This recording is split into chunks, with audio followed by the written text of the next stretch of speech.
Idukki Panamkutty ചപ്പാത്തിൽ scooter യാത്രികന്റെ സാഹസിക യാത്ര. നിറഞ്ഞൊഴുകുന്ന ചപ്പാത്തിന് മുകളിലൂടെ സ്കൂട്ടർ ഓടിച്ചു.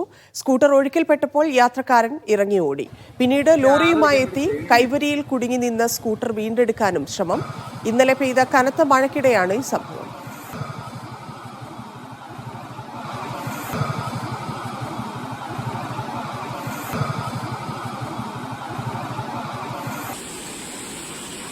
മുഹമ്മദ് ആഷിഖ് ചേരുന്നു. ആഷിഖ്, എന്താണ് സംഭവിച്ചത്? ഇന്നലെയാണ് ഈ സംഭവം നടക്കുന്നത്. കനത്ത മഴയിൽ പനംകുട്ടി ചപ്പാത്തിൽ വെള്ളം കയറിയിരുന്നു. അതുവഴി ഒഴുകുന്ന മുതിരപ്പുഴയ്ക്ക് കുറുകെയാണ് ഈ ചപ്പാത്ത് ഉള്ളത്. മുതിരപ്പുഴയിൽ ശക്തമായ ഒഴുക്ക് രൂപപ്പെട്ടതിനെ തുടർന്ന് ഈ ചപ്പാത്തിന് മുകളിലൂടെ ഒഴുക്കുണ്ടായിരുന്നു, വെള്ളം ഒഴുക്കുന്നുണ്ടായിരുന്നു. വാഹനങ്ങൾ അടക്കം ഈ ചപ്പാത്തിലൂടെ കടത്തിവിടരുത് എന്നുള്ള മുന്നറിയിപ്പ് നിലനിൽക്കുന്നുണ്ട്. ഈ മുന്നറിയിപ്പ് അവഗണിച്ചുകൊണ്ടാണ് നാട്ടുകാരനായ ഒരാൾ സ്കൂട്ടറുമായി ചപ്പാത്ത് മുറിച്ചു കടക്കാൻ ശ്രമിക്കുന്നത്. തുടർന്ന് ശക്തമായ ഒഴുക്കിൽപ്പെട്ട് വാഹനം മറിയുകയും ഇയാൾ വാഹനം ഉപേക്ഷിച്ച് ഓടി രക്ഷപ്പെടുകയും ചെയ്തു. തുടർന്ന് കൈവരിയിൽ സ്കൂട്ടർ കുടുങ്ങി നിന്നതിനെ തുടർന്ന് ഒരു ലോറിയുമായി എത്തി സ്കൂട്ടർ വീണ്ടെടുക്കാനുള്ള ശ്രമം നടത്തുന്നതാണ് പിന്നീട് നമ്മൾ കാണുന്നത്. അപ്പോഴും ശക്തമായ ഒഴുക്ക് ഈ ചപ്പാത്തിന് മുകളിലൂടെയുണ്ട്.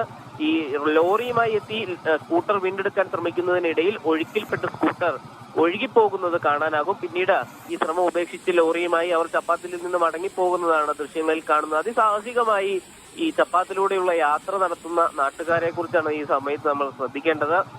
ചപ്പാത്ത് എപ്പോഴും ചെറിയ മഴ പെയ്താൽ തന്നെ വെള്ളം കവിഞ്ഞൊഴുകുന്ന സാഹചര്യമുണ്ട് എന്ന് നാട്ടുകാർ നിരന്തരം ചൂണ്ടിക്കാണിക്കുന്നുണ്ട്.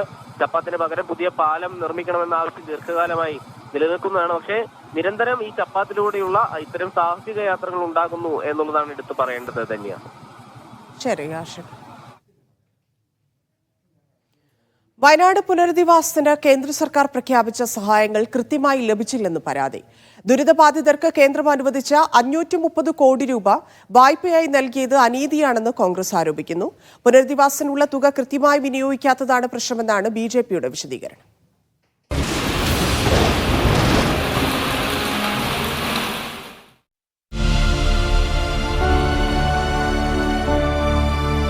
പ്രധാനമന്ത്രി നേരിട്ടെത്തി ദുരന്തബാധിതരെ ചേർത്ത് പിടിച്ച ഈ കാഴ്ച എല്ലാവരിലും പ്രതീക്ഷയും പ്രത്യാശയും നിറച്ചിരുന്നു. എന്നാൽ ഈ പ്രതീക്ഷയ്ക്കൊത്ത സഹായം പിന്നീട് പ്രധാനമന്ത്രി നേതൃത്വം നൽകുന്ന കേന്ദ്ര സർക്കാരിൽ നിന്നുണ്ടായോ എന്ന ചോദ്യം ഇപ്പോഴും പ്രസക്തമാണ്. കേന്ദ്രം അതിതീവ്ര ദുരന്തമായി ഈ ദുരന്തത്തെ പ്രഖ്യാപിച്ചെങ്കിലും ആ ഒരു പ്രഖ്യാപനത്തിനേക്കാൾ അപ്പുറം ദുരന്തബാധിതരായ ആളുകൾക്ക് കേന്ദ്രത്തിൻ്റെ പക്കൽ നിന്ന് ലഭിക്കുന്ന സഹായങ്ങൾ എന്തൊക്കെയാണ് അവർ ചെയ്തത്, എന്തൊക്കെയാണ് കേന്ദ്രം ചെയ്യാൻ ഉദ്ദേശിക്കുന്നത് എന്നുള്ളൊരു കാര്യത്തിൽ ഒരു വ്യക്തതയില്ല. അങ്ങനെ ഒന്നുമില്ല. ഇപ്പോൾ കടം എഴുതി തള്ളണം, അത് കേന്ദ്ര സർക്കാർ കൂടി ശ്രമിച്ചാൽ നമുക്ക് നടപ്പാക്കുന്ന കാര്യമാണ്. ഇത് ദുരന്തബാധിതരുടെ കടമാണ് എഴുതി തള്ളാൻ നമ്മൾ ആവശ്യപ്പെട്ടു. പക്ഷേ അതിനകത്ത് ഒരു തീരുമാനം കേന്ദ്രത്തിൻ്റെ ഭാഗത്ത് ഉണ്ടായില്ല. കാരണം ദുരന്ത നിവാരണ ചട്ടത്തിൽ പോലും അത് മാറ്റി എന്നുള്ളതാണ് ഒരു വ്യാഖ്യാനം. അങ്ങനെ ഒരു കാര്യത്തിലും കേന്ദ്രം നമ്മളെ സഹായിച്ചില്ല എന്നുള്ളത് തന്നെയാണ് ഒരു വർഷം പിന്നിടുമ്പോഴുള്ള അവസ്ഥ. 2000 കോടിയിലധികം രൂപ മുണ്ടക്കൈ ചൂരൽമല പുനരധിവാസത്തിന് ആകെ വേണ്ടിവരുമെന്നാണ് സംസ്ഥാന സർക്കാർ കണക്കാക്കിയത്. കേന്ദ്ര സർക്കാരിനോട് പ്രത്യേക സഹായവും സംസ്ഥാനം അഭ്യർത്ഥിച്ചു. അതിതീവ്ര ദുരന്തമായി പ്രഖ്യാപിക്കണമെന്ന സംസ്ഥാനത്തിന്റെ ആവശ്യം കേന്ദ്രം അംഗീകരിച്ചിരുന്നു. എന്നാൽ വായ്പയായി 530 കോടിയോളം രൂപ അനുവദിച്ചതല്ലാതെ മറ്റ് സഹായങ്ങളൊന്നും കേന്ദ്രത്തിൽ നിന്നുണ്ടായില്ല എന്നാണ് പരാതി.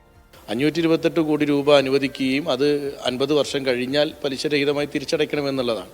അതല്ല നമുക്ക് ആവശ്യം. നമുക്ക് ദുരന്തബാധിതരെ നേരിട്ട് സഹായിക്കുന്ന ദുരന്ത പുനരധിവാസത്തിന് വേണ്ടിയുള്ള പണമായിരുന്നു. അത് ഇതുവരെ കേന്ദ്ര സർക്കാരിൻ്റെ ഭാഗത്തുനിന്ന് ലഭിച്ചിട്ടില്ല എന്നുള്ളത് വലിയ ഖേദകരമായൊരു കാര്യമാണ്. അതൊരു രാഷ്ട്രീയത്തിനപ്പുറം ഒരു ജീവൻ നഷ്ടപ്പെട്ട ആളുകളോടും ജീവിതത്തിലേക്ക് തിരിച്ചു വരാൻ ശ്രമിച്ചുകൊണ്ടിരിക്കുന്ന ആളുകൾക്കും ഉള്ളൊരു വലിയ നിരാശ കൂടിയാണ് ആ തീരുമാനം. പുനരധിവാസത്തിനായി ആവശ്യത്തിന് തുക ഉണ്ടായിട്ടും സംസ്ഥാന സർക്കാർ ചിലവഴിക്കുന്നില്ല എന്നാണ് ബിജെപിയുടെ ആക്ഷേപം.